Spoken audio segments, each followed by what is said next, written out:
এখনকার প্রতিযোগিনী জান্নাতুন নেহা, প্রস্তুত থাকবে মিসমা খাতুন।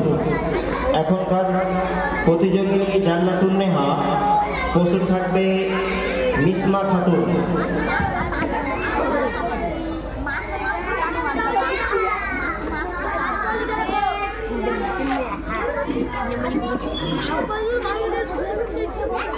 খাওয়ার সুন্নত আদব।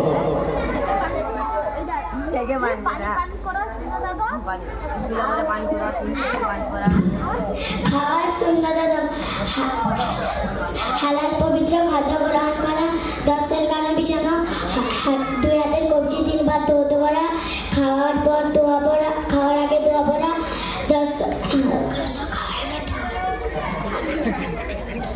হালাল খাদ্য গ্রহণ করা, দস্তের কানে বিছানো, নিজের সামনে থেকে খাওয়া, দস্তের কানে বিছানো, 2 হাতের কবজি 3 বার ধৌত করা, হাঁটু তুলে বসা, খাওয়ার আগে দোয়া পড়া,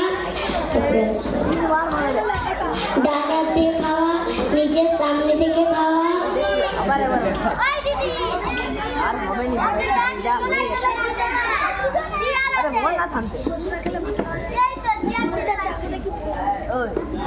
গোসলের সুন্নত আদব। গোসলের সুন্নত আদব, পবিত্র অর্জন নিয়ত করা, মাথা ধৌত করা, মাথা ধৌত করা, লজ্জা স্থান ভালোভাবে ধৌত করা, অজু করা, মাথা ধৌত করা, ভালোভাবে সর্বশরীর ধৌত করা, সর্বশেষে পা ধৌত করা। আসসালামু আলাইকুম। এখনকার প্রতিযোগিনী মিসমা খাতুন, প্রস্তুত থাকবে আবু হানিফা।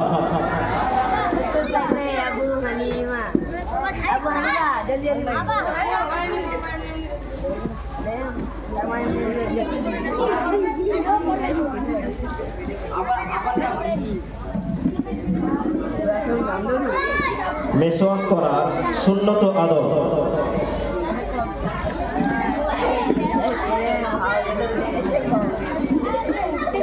ঘুম থেকে ওঠার পর মেসওয়াক করা, কারোর সাথে সাক্ষাৎ করার পূর্বে মেসওয়াক করা, 5 ওয়াক্ত নামাজের পূর্বে মেসওয়াক করা,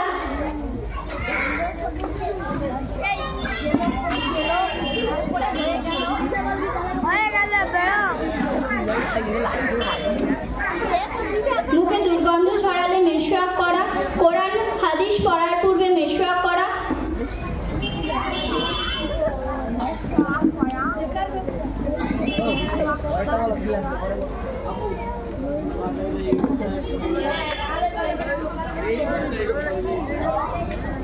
কাপড় চোপড় পরিধানের সুন্নত আদব।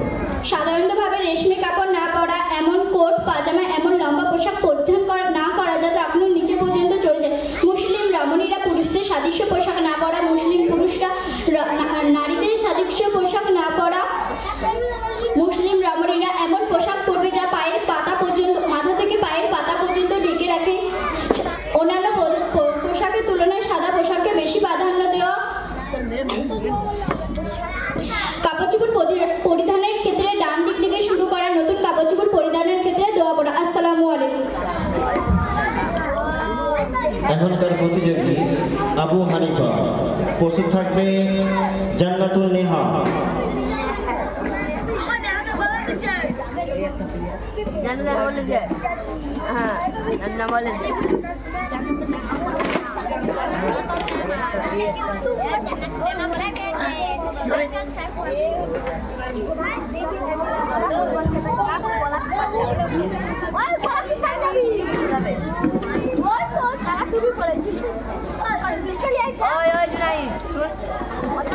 ঘুমানোর সুন্নত আদব।